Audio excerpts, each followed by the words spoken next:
Hey, welcome to The Explainer. Today we're diving into something called a cognitive blueprint, basically a detailed map of one person's mind.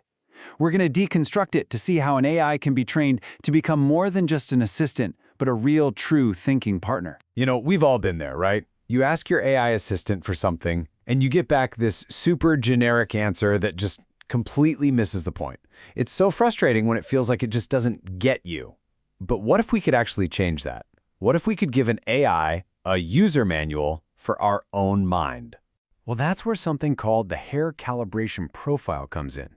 You can think of it like a really deep interview that maps out your entire mental landscape, how you think, communicate, and solve problems.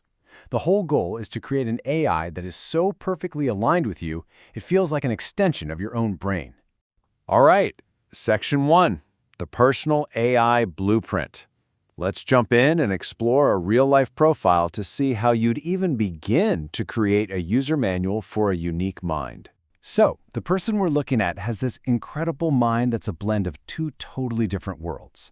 On one hand, they're a mechanical engineer, all about logic, systems, and design. But they're also a critical care nurse working in the ICU, where it's all about high stakes, intuition, and triage. And that combination, it has forged a completely unique way of thinking. So let's dive into that. Section 2, a mind under pressure. Because that high-stakes nursing career has had a huge impact, creating a very specific mental toolkit for moments when every single second counts. In an emergency, it's not about just following a simple checklist. It's about this constant, dynamic rebalancing act. Imagine a dozen alarms are going off at once. What do you pay attention to first?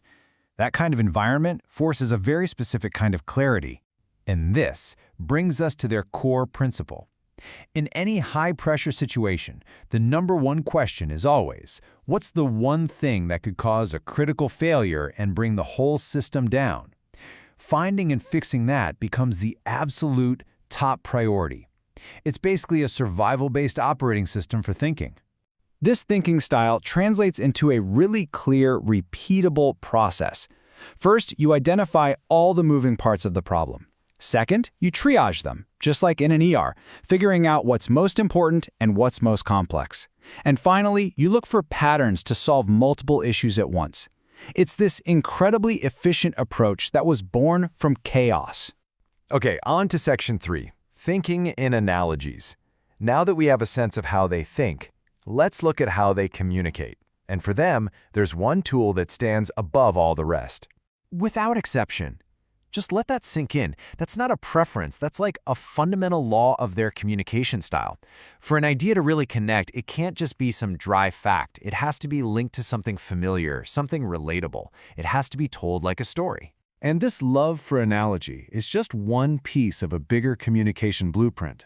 They like detailed, informal, but really technical discussions. They see specialized jargon not as a barrier, but as a shortcut to efficiency. Any AI partner would need to completely adapt its style to match this. So here's the bottom line. A generic AI that just spits out data would be completely useless to this person. To be a real partner, the AI has to become a master storyteller, reframing complex information into powerful analogies. It's the only way to speak their language. Okay, let's move on to Section 4, trust but verify. Because, for any partnership to work, you have to have trust. And for someone whose career has the highest possible stakes, their philosophy on trust is, well, fittingly cautious.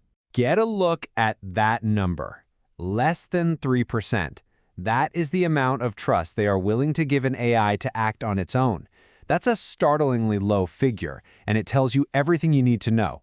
Blind faith is completely off the table. And that number is rooted in this one simple philosophy: trust but verify.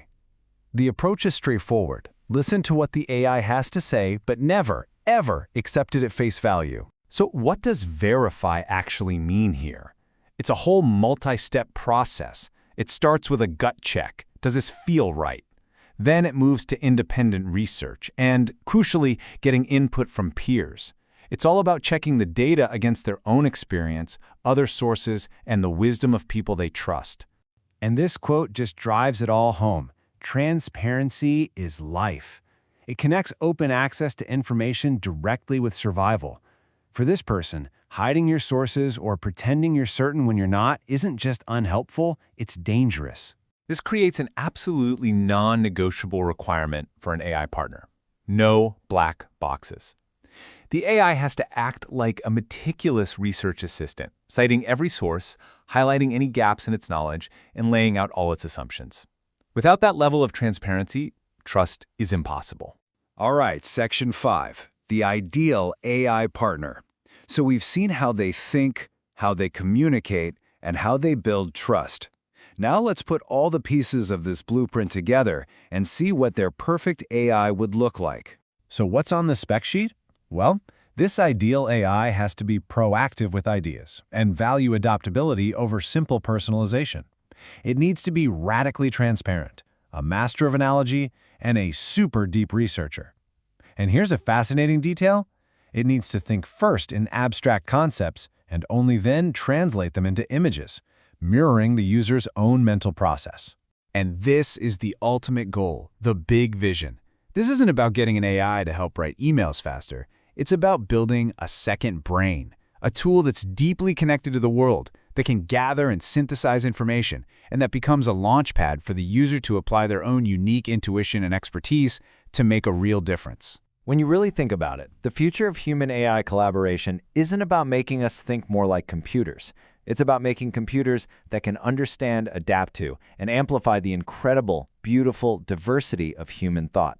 It's about building a partner that truly gets you. Which, of course, leaves us with one final question.